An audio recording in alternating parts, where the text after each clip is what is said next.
নমস্কার, রিপাবলিক বাংলা আরও একবার আপনাদের প্রত্যেককে স্বাগত জানাই। রিপাবলিক বাংলার এই মুহূর্তের অর্থাৎ দিনের সেরা খবর নিয়ে দিনের শেষে আপনাদের সঙ্গে রয়েছে আমি তনয়া। প্রথমেই যে খবরের দিকে আমাদের নজর রাখতে হচ্ছে, অবশ্যই যেভাবে শিক্ষা কেন্দ্র থেকে শুরু করে স্বাস্থ্য কেন্দ্র বিভিন্ন জায়গায় ধর্ষণ এবং খুনের ঘটনা ঘটছে, এই রকমই এক ঘটনা ঘটেছে সিঙ্গুরে। সিঙ্গুরের নার্সিংহোমে এক নার্সের রহস্য মৃত্যু। যেই মৃত্যুর পর কার্যত ওই নার্সের পরিবারের তরফ থেকে তার বাবা দাবি করছেন ধর্ষণ করে খুন করা হয়েছে তার মেয়েকে। অন্যদিকে গত দুদিন ধরে পুলিশের যা ভূমিকা ছিল, সেই ভূমিকা দেখে রীতিমতন তারা ভরসা হারাচ্ছেন রাজ্য পুলিশের ওপরে, যে কারণের জন্য সিবিআই তদন্তের দাবি জানাচ্ছে মৃত নার্সের পরিবার। ধর্ষণ, মানসিক নির্যাতন এবং শারীরিক নির্যাতন করে মেরে দিয়েছে।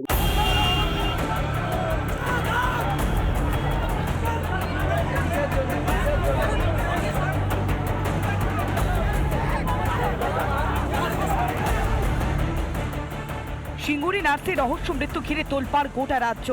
রাজ্যের বিরুদ্ধে লাগাতার অসহযোগিতার অভিযোগ করছিল পরিবার। এবার আরো মারাত্মক অভিযোগ করলেন মৃতার বাবা।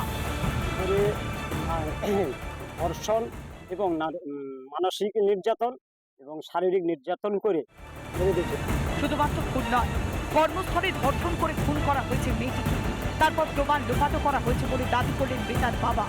খবরটা আগে রাত্রি 11টার আগে মোটামুটি প্রমাণ লোপাট করার জন্য অফিসে নিয়ে আর বিটন থানার যে শিয়াখালা ওনার ওসির সঙ্গে, উনি যে ভারপ্রাপ্ত ওসি, ওনার সঙ্গে কম্প্রোমাইজ করে দেহ লোপাট করবার জন্য পজিশন করেছিল। সিবিআই বলুক এটাই হয়েছে।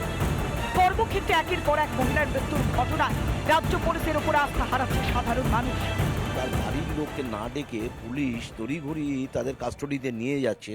রহস্যটা এই জায়গাটায়, এই জন্যই আজকে সিবিআই তদন্ত চাইছে, বাড়ির লোক তদন্ত চাইছে। সরকারের, পুলিশের, প্রশাসনের ওপর কোনো আস্থা মানুষের নেই।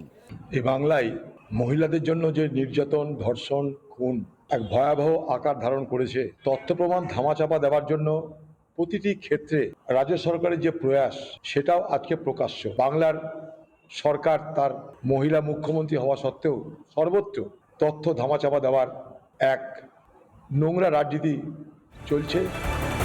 পরিবারের দাবি মেনেই এনসে হয়েছে ময়না তদন্ত। মৃতার পরিবারের সঙ্গে দেখা করতে যান বিজেপির বিধায়ক অম্বিকা রায়। পরিবারের লোকেরাই এটা দাবি করেছে যে সেন্ট্রাল ইয়েতে যে সমস্ত হসপিটাল আছে, এইমস বা আর্মি হসপিটাল আছে, সেখানে পরিবারের দাবি ধর্ষণ করে খুন করা হয়েছে তরুণীকে। অভয় কাণ্ডকে ধামাচাপা দেওয়ার জন্য পুলিশকে তুলোধনা করা হয়েছে।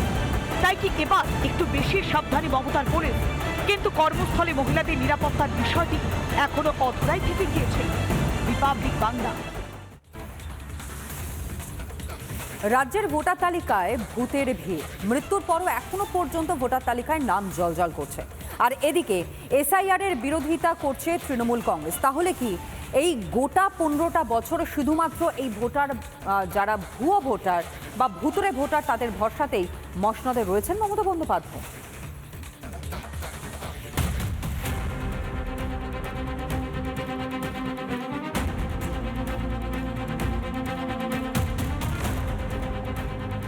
দাদু ভোট দিচ্ছেন? দাদু ভোট দিচ্ছেন,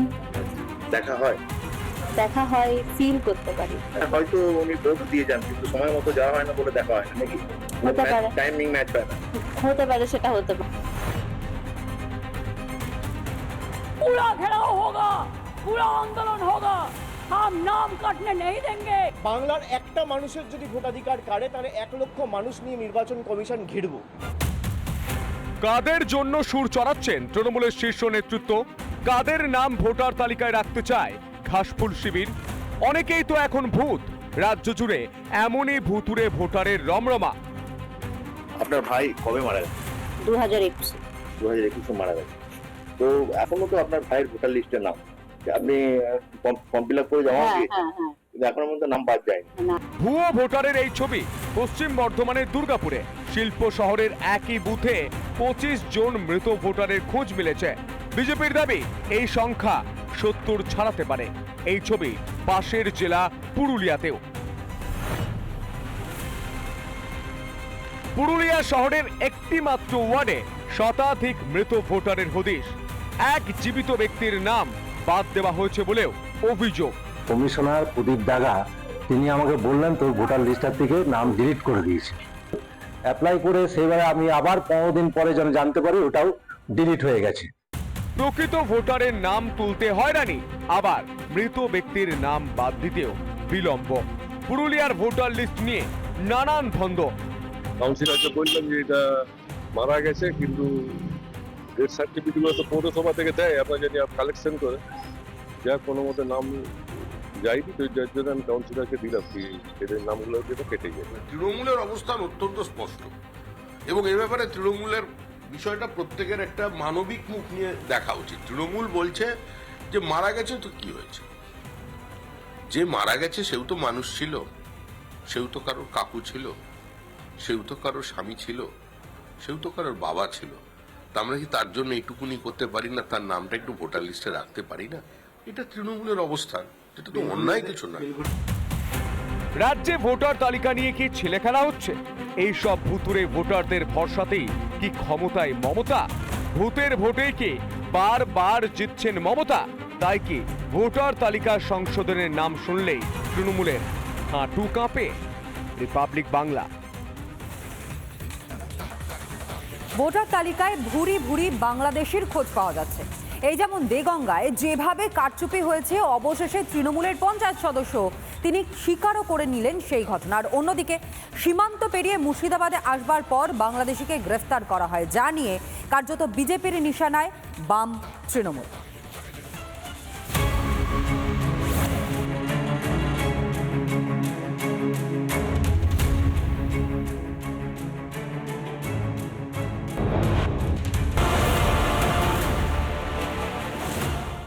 ভোটার পাওয়া যাচ্ছে সেগুলো খুঁজে বার করার জন্য। তা আমি এখন দেখেছি এখানে দুজন আছে, বাংলাদেশেও মানে ভোটার আছে, এখানেও ইন্ডিয়াতেও আছে। ইনি তৃণমূল পরিচালিত পঞ্চায়েতের সদস্য, তৃণমূলের টিকিটে জিতেছেন। আরেকবার শুনুন কি বলছেন। ভোটার পাওয়া যাচ্ছে সেগুলো খুঁজে বার করার জন্য। তা আমি এখন দেখেছি এখানে দুজন আছে, বাংলাদেশেও মানে ভোটার আছে, এখানেও ইন্ডিয়াতেও আছে। বাংলাদেশ সীমান্তে পশ্চিমবঙ্গের গ্রাম দেগঙ্গা যেন অনুপ্রবেশকারীদের স্বর্গরাজ্য। বুথ আমাদের 123 নম্বর বুথ। এখানে 1100 ভোটার আছে, তার মধ্যে 16 জন কিছু মানুষ আছে যাদের এখানে অস্তিত্ব নেই। তাদের কখনো আমরা দেখিনি, তাদের নেই কোনো বাড়ি, তাদের কোনো কিছু নেই এখানে। এরা বাংলাদেশে, এরা এখানে এসছে কোনো ভোটার তৈরি করেছে। হ্যাঁ, এখানে বাংলাদেশি কিছু ভুয়া ভোটারও আছে এখানে, মানে ওরা এখানে এসে ভোটার করেছে, এখানে ভোটার লিস্টে নাম দিয়েছে এবং বাংলাদেশেও তাদের ভোটার লিস্টে নাম আছে। না, আমরা কোনোদিন চোখে দেখিনি, কিংবা ওদের পুরনো বাসস্থান এখানেও সেটাও আমরা দেখিনি। অনুপ্রবেশের পর কোনো ভারতীয়কে আত্মীয় দেখিয়ে নাম তোলা হয় ভোটার লিস্টে। শাশুড়িকে মা কিংবা শ্বশুরকে বাবা দেখিয়ে ভারতীয় পরিচয়পত্র তৈরি করেছে দেগঙ্গায় থাকা অনুপ্রবেশকারীরা। ওখানে গিয়ে প্রশ্ন করলো বাবা কেন চাকর? এতদিন পর্যন্ত যাত্রা এটা চললো, এবার তৃণমূলের আমলে ভোটে এটা চলবে। অনুপ্রবেশকারীদের আড়াল করতে বাঙালি আবেগকে ঢাল করেছে তৃণমূল। এরই মাঝে মুর্শিদাবাদে গ্রেপ্তার বাংলাদেশি যুবক। খুলনার বাসিন্দা আরিফ খান দালাল ধরে ভারতে ঢোকার চেষ্টা করে, সেই দালালকেও গ্রেপ্তার করা হয়েছে। আমরা কিন্তু বলে যাচ্ছিলাম যে একটা সাইলেন্ট ডেমোগ্রাফিক ইনভেশন চলেছে পশ্চিমবঙ্গের উপরে। সমস্ত সীমান্তবর্তী জেলা আজকে ডেমোগ্রাফি বদলে যাচ্ছে। এটা শুধু তৃণমূল কংগ্রেস জমানায় শুরু হয়নি, এটা বাম জমানা থেকেই চলছে। অনুপ্রবেশ যে হচ্ছে তা স্পষ্ট। বিপদ বুঝেও সব আড়াল করতে চাইছে তৃণমূল, সবকিছু ধামাচাপা দেওয়ার চেষ্টা করছে। তবে কি ক্ষমতায় থাকতে তৃণমূলের তোষণে ভরসা? রিপাবলিক বাংলা।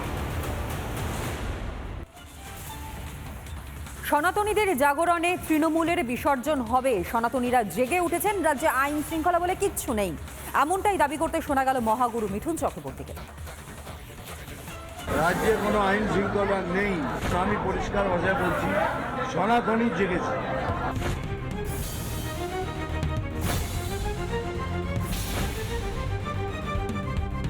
ভোট আসছে, অপরাধ বাড়ছে, খুন মারধর থেকে হুমকি, বিরোধীদের দমাতে চেষ্টার ত্রুটি রাখছে না তৃণমূল। এই নিয়েই সরব মহাগুরু মিঠুন চক্রবর্তী। আমি পরিষ্কার ভাষায় বলছি, সনাতনী জেগেছে।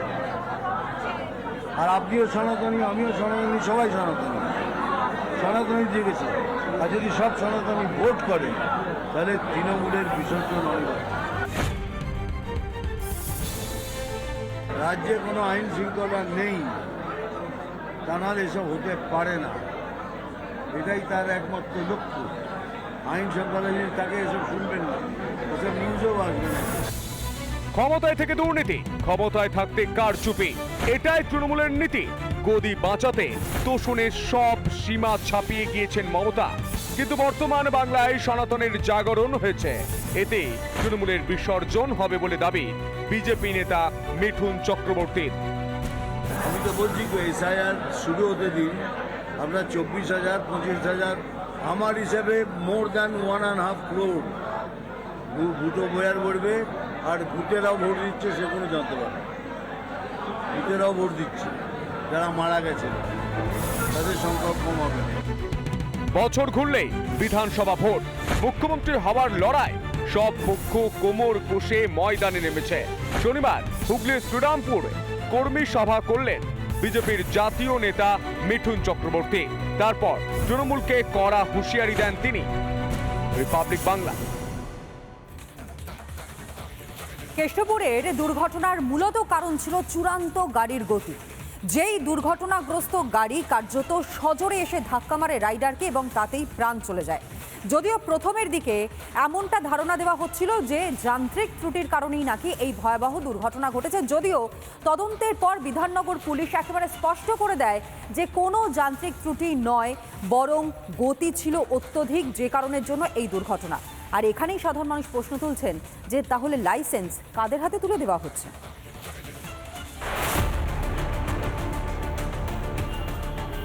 যান্ত্রিক ত্রুটি ছিল না, নিয়ন্ত্রণ হারিয়ে দাঁড়িয়ে থাকা মোটর বাইককে ধাক্কা মেরেছিল ঘাতক গাড়িটি। আর তারপরেই মোটর বাইক সমেত গাড়ি রাইডারকে টেনে নিয়ে যায় রাস্তার রেলিং। গাড়ি ও রেলিং এর ফাঁকে আটকে পড়ে আগুনে পুড়ে মৃত্যু হয় বাইক আরোহী সৌমেন মণ্ডলের। সিসি ক্যামেরা ফুটেজ এবং গাড়ির পরীক্ষা রিপোর্ট হাতে পেয়েছে পুলিশ। পুলিশ যখন তদন্তে নামার পর ওই গাড়ির চালক সম্পর্কে খোঁজ খবর নেওয়া শুরু করে, এমনকি ফরেন্সিক ঘটনাস্থলে যায়, সেই নমুনা সংগ্রহ করে। গাড়িটির কোনো ধরনের যান্ত্রিক ত্রুটি ছিল না, অর্থাৎ গাড়ি স্বাভাবিক ছিল, কিন্তু চালক বেপরোয়াভাবে গাড়ি চালিয়েছেন, যে কারণে একজন যুবক মাত্র 20 বছর বয়স, তার মৃত্যু ঘটল। এই ঘটনার পরেই বিক্ষোভ শুরু হয় গোটা এলাকায়। এলাকাবাসী থেকে শুরু করে পথ চলতি মানুষ সবাই পুলিশের বিশৃঙ্খলাকেই দায়ী করতে থাকেন। পুলিশ উদ্ধার কাজে না এগিয়ে ছবি তোলায় ব্যস্ত ছিল বলে অভিযোগ করেছেন মৃতের দাদা। তারপরেও রাইডার বা ডেলিভারি বয়দের রাস্তায় দাঁড় করিয়ে টাকা তুলছে পুলিশ। স্পটে পুলিশ এবং সিভিক ভলেন্টিয়ার দাঁড়িয়ে যখন ঘটনাটা ঘটে তখন ফটো করছে, ক্যামেরায় স্পষ্ট দেখা যাচ্ছে, ওখানে সিসিটিভি ফুটেজে দেখা যাচ্ছে পুরো ওরা দাঁড়িয়ে ফটো করছে। পুলিশ কোনো স্টেপ নিল না, কোনো দমকলকে ফোন করলো না, এবং যেখানে স্পটে অ্যাক্সিডেন্টটা হয়েছে সেই স্পট থেকে থানায় যেতে 2 মিনিট সময় লাগবে, 2 মিনিট, ওর বেশি লাগবে না। তা ওইটুকুনের মধ্যে পুলিশে কোনো স্টেপ নিতে পারলো না। চাপে পড়ে হাওড়ার মালিপাঁচ ঘোড়া থেকে গ্রেফতার করা হয় ঘাতক গাড়ির চালককে। এই ঘটনার পরে প্রশ্ন উঠতে থাকে গাড়ির অকারণ গতি নিয়েও। চালকের লাইসেন্স কারা পাচ্ছেন তা নিয়েও সোচ্চার হয়েছে বিরোধীরা। যারা নাকি বেপরোয়া গাড়ি চালাচ্ছে তারা আইনকে বৃদ্ধাঙ্গুষ্ঠ দেখাচ্ছে। পুলিশ আজকে এগুলো প্রিভেন্ট করবে, তারা নিজেরাই তো আজকে আইন ভাঙছে। তাহলে কি চালকের লাইসেন্স দেওয়ার প্রক্রিয়াতেও গলদ রয়েছে? পরীক্ষা দিয়ে গাড়ির চালক ড্রাইভিং লাইসেন্স পান, নাকি তৃণমূল আমলে লাইসেন্স দেওয়াতেও চলছে ভুরি ভুরি দুর্নীতি? ক্যামেরায় আলী হোসেনের সাথে অনুপম পাত্র, রিপাবলিক বাংলা, কলকাতা। পাক গুপ্তচর জ্যোতি মালহোত্রার বিরুদ্ধে চার্জশিট পেশ করা হলো 2500 পাতার। সেই চার্জশিটে একেবারে স্পষ্ট যে পাক গুপ্তচর হিসেবে দীর্ঘদিন ধরে যুক্ত ছিল এই জ্যোতি মালহোত্রা।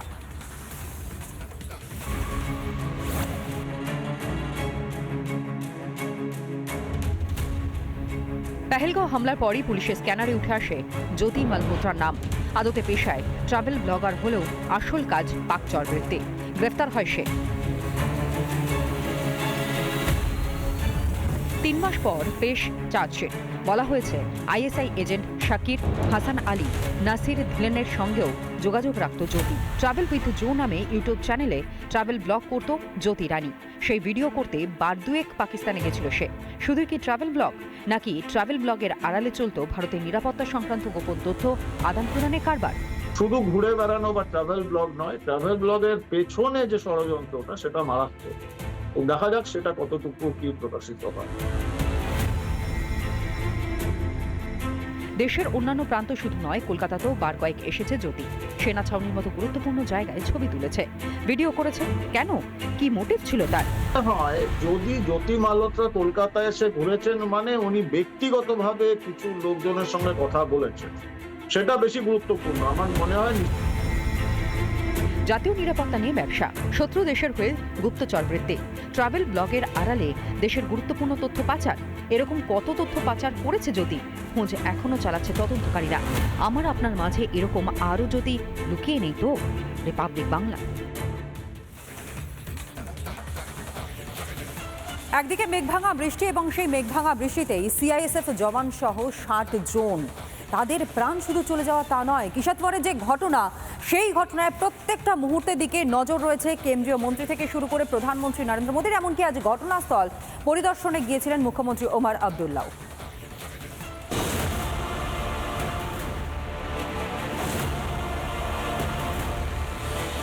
কিশোরগঞ্জে মৃতের সংখ্যা বেড়ে হলো 60, আহতের সংখ্যা ছাড়িয়েছে 100, নিখোঁজের সংখ্যা অনেক।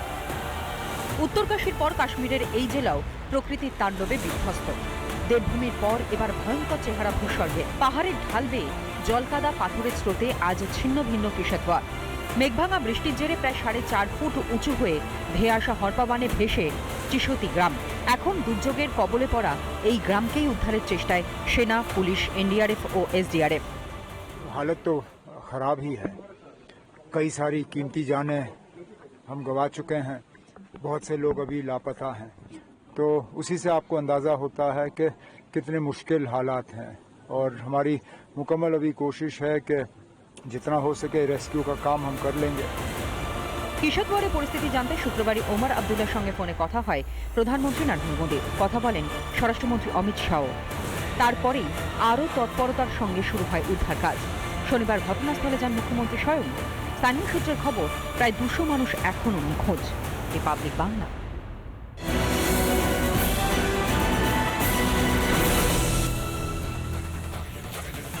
আর এদিকে আলাস্কার অ্যাঙ্করেজের সেখানে ট্রাম্প এবং পুতিনের মধ্যে 3 ঘন্টার শান্তি বৈঠক হয়, কিন্তু সেই বৈঠকেও রীতিমতন এই রাশিয়া এবং ইউক্রেনের মধ্যে যে অশান্তি, সেই অশান্তির জট কাটল না।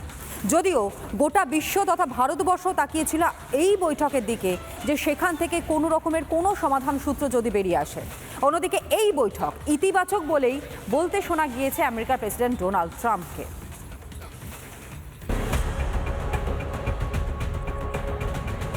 ইউক্রেনে যুদ্ধবিরতি সহ একাধিক ইস্যুতে আলাস্কায় দ্বিপাক্ষিক বৈঠকে বসেছিলেন মার্কিন প্রেসিডেন্ট ডোনাল্ড ট্রাম্প এবং রুশ প্রেসিডেন্ট ভ্লাদিমির পুতিন। প্রায় 3 ঘন্টা ধরে চলো দুই দেশের রাষ্ট্রপ্রধানের বৈঠক। বৈঠকে যে ঐক্যমত তৈরি হয়নি সে কথা মেনে নিয়েছেন ট্রাম্প এবং পুতিন।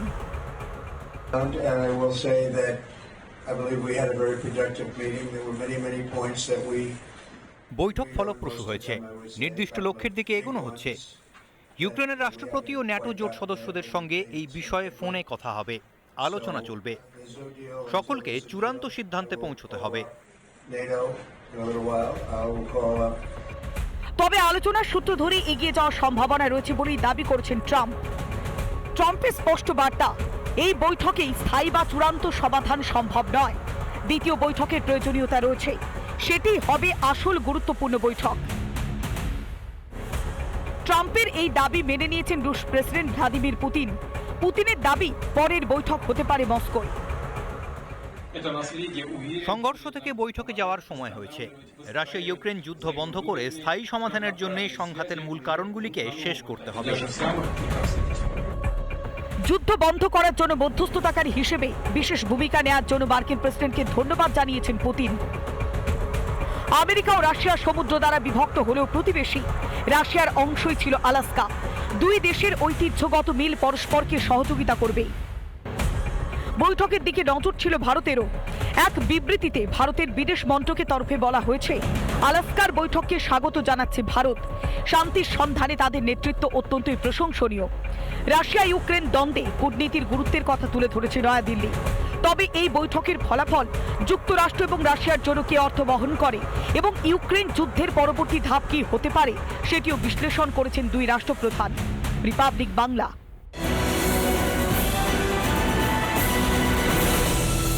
নানা ধরনের কন্টেন্ট দেখার জন্য লাইক করুন, শেয়ার করুন আমাদের ফেসবুক পেজ, সাবস্ক্রাইব করুন আমাদের ইউটিউব চ্যানেল। পাশাপাশি অন্যান্য ব্রেকিং নিউজের জন্য অবশ্যই চোখ রাখুন রিপাবলিক বাংলায়।